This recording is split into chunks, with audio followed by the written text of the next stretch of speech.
और उसके बाद से जो है चंपारण में मोदी जी आ रहे हैं।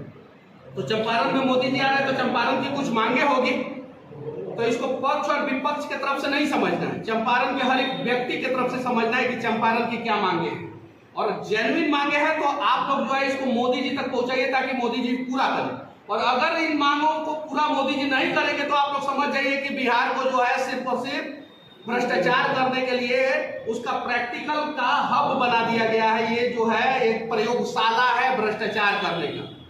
11,500 करोड़ रुपया बाढ़ को कंट्रोल करने के लिए मिला था मनीष कश्यप ने जल शक्ति मंत्री को जब पूरा प्रोजेक्ट सबमिट किया था, तो उस 11,500 करोड़ रुपया का क्या हुआ पता नहीं। छावनी फ्लाईओवर जो बना है उसकी कंडीशन ये है कि पूरे भारत में शायद से इतना डेंजर फ्लाईओवर कहीं आपको देखने को नहीं मिला होगा। भोपाल में एक जेड टाइप का फ्लाईओवर बना और एक 90 डिग्री का फ्लाईओवर बना, पूरे देश में चर्चा का विषय बना कि नहीं बना, लेकिन ये छावनी वाला नहीं बन पा रहा है। मैं उम्मीद करूंगा कि आप लोग यहाँ से जाइएगा और छावनी पे भी जो है कवरेज कीजिएगा। अब चंपारण की मांग समझ लीजिए।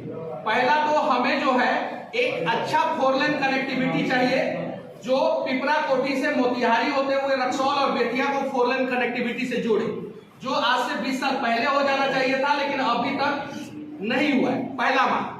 दूसरा मांग, चंपारण में जो है लोग बीमार होते हैं तो उनके पास 2-3 ऑप्शन ही बचता है, या तो पटना चले जाए, या तो गोरखपुर चले जाए, नहीं तो दिल्ली चले जाए। हमारे चंपारण में एम्स या पीजीआई जैसा अस्पताल होना चाहिए कि नहीं होना चाहिए। तीसरा मांग, पश्चिमी चंपारण के बेतिया शहर में एक यूनिवर्सिटी की स्थापना होनी चाहिए, क्योंकि वाल्मीकि नगर के बच्चों को जो है मुजफ्फरपुर जाते जाते जो है 7 से 8 घंटे का समय लगता है। पूरा एक दिन खत्म हो जाता है, पूरा का पूरा एक दिन खत्म हो जाता है। और वाल्मीकि नगर से मुजफ्फरपुर लगभग 250 किलोमीटर पड़ता है। बेतिया से वाल्मीकि नगर का दूरी जो है 105 किलोमीटर के आसपास हो जाता है।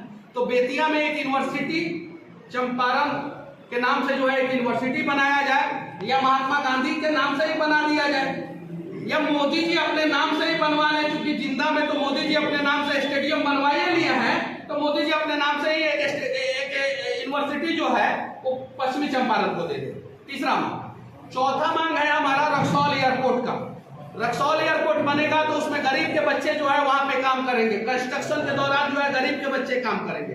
बन जाएगा तो गरीब के बच्चे जो है वहां पे काम करेंगे। तो रक्सौल एयरपोर्ट के बारे में जो है 2024 में जब मैं चुनाव लड़ रहा था और गलती से जो है मैं उस गलती को मानता हूं कि भारतीय जनता पार्टी में शामिल हो गया।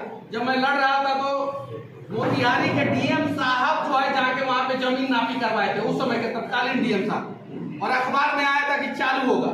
तो मोदी जी के भाषण में जो है रक्सौल एयरपोर्ट का जिक्र नहीं, सिर्फ जिक्र नहीं, जिक्र का मतलब है कि ठंडे बस्ते में रक्सौल एयरपोर्ट को स्पेशल फंड दिया जाए और उसको चालू कब तक किया जाएगा उसका डेडलाइन बताया जाए। ऐसा नहीं कि हाँ चालू किया जाएगा। पिछले 10 साल से हम लोग रक्सौल एयरपोर्ट के लिए लड़ रहे हैं ना, लड़ रहे कि नहीं। 4 मांग हो गया। 5वां मांग जो है हमारा ये है कि चकिया, मोतिहारी और चनपटिया ये 3 चीनी मिल बंद है और ये तीनों चीनी मिल चालू होना चाहिए। चकिया चीनी मिल के पास 1000 एकड़ से ज्यादा जमीन है। कितना एकड़ से ज्यादा जमीन? 1000 एकड़ से ज्यादा जमीन है। और उस जमीन के बदल से जो है 4 लेन 2 लेन बढ़िया रोड गुजरा है। कम से कम 5000 करोड़ की प्रॉपर्टी है वो जमीन।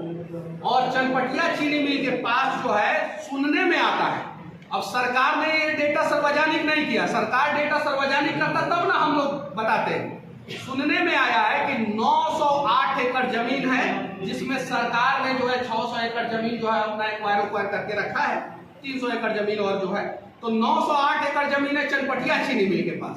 तो चनपटिया चीनी मिल चालू होना चाहिए, चकिया चीनी मिल चालू होना चाहिए, और मोतिहारी के पास 245 एकड़ जमीन है तो मोतिहारी चीनी मिल चालू होना चाहिए।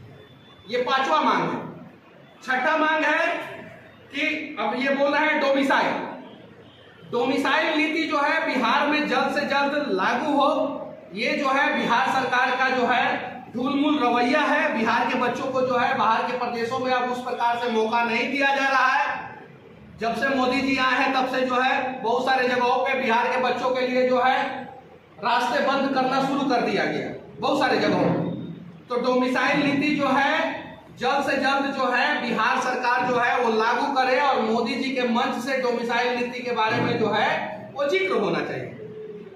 बाढ़ हमारे चंपारण का सबसे बड़ा समस्या है। बाढ़ हमारे चंपारण का सबसे बड़ा समस्या है कि नहीं है ना? तो बाढ़ पे कंट्रोल होना चाहिए, क्योंकि अंग्रेज जब इसी चंपारण में नील की खेती करवा सकते थे, क्योंकि नील की खेती सबसे उपजाऊ भूमि पे होती है, तो बाढ़ को कंट्रोल करके हम लोग भी जो है चंपारण के किसानों को पंजाब के किसानों जैसा बना सकते हैं, और चंपारण के किसानों के घर पे फॉर्च्यूनर, लैंड रोवर जैसी गाड़ियां, लैंड क्रूजर जैसी गाड़ियां आ सकती है चंपारण के किसानों के पास। एक और मांग है, मोतिहारी, रक्सौल और बेतिया, ये 3 शहर है। 3 शहर का डेवलपमेंट आप लोग गुजरात के तर्ज पे चाहते हैं कि नहीं चाहते हैं? चाहते हैं ना? तो 3 शहर में जो है अगर मोदी जी एक छोटा सा काम कर देंगे तो 3 शहर में, एक शहर में 500 करोड़पति पैदा होंगे। कितना करोड़पति? 500। और मैं एक्सप्लेन कर रहा हूँ, सिविल इंजीनियर हूँ, मुझे पता है, मैं टाउन प्लानिंग ये सारी चीजें पढ़ के आया हूँ। यहाँ के नेताजी को नहीं पता होगा, यहाँ के नेताजी को पता होगा कि हॉस्पिटल के दरवाजे पे जो है अपना प्राइवेट नर्सिंग होम चलाना है, और हॉस्पिटल वाला रास्ता कहीं नहीं बनाना है, ताकि जो है हॉस्पिटल में जो है मरीज ना जाके उनके नर्सिंग होम में मरीज जाके इलाज करवाए। बेतिया में रिंग रोड, मोतिहारी में रिंग रोड और रक्सौल में रिंग रोड होना चाहिए। रिंग रोड कम से कम जो है 1000 किसानों के खेत से होके गुजरेगा, और जिसके खेत से होके गुजरेगा अगर 2 कट्ठा जमीन जो है रिंग रोड पे पड़ गया तो 50 लाख रुपया कट्ठा जमीन, समझिए कि 1 करोड़ रुपया का मालिक हो गया वो।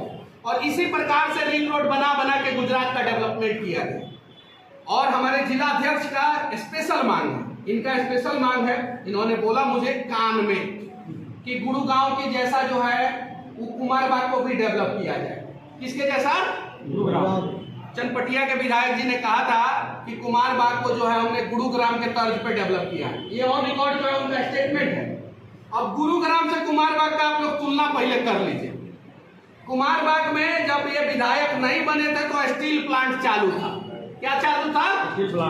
Steel plant. और इनके जो है हिस्से में ये आया कि इन्होंने बहुत मेहनत करके 5 साल में जो है गुरुग्राम के तर्ज पे अपना एक हवेली बनाया कुमारबाग में। सिंगा छापर के रहने वाले थे, कुमारबाग में जो है हवेली इन्होंने बना दिया, लेकिन उसी हवेली के सामने जो है स्टील प्लांट था, वो स्टील प्लांट पूरी तरीके से बंद हो गया।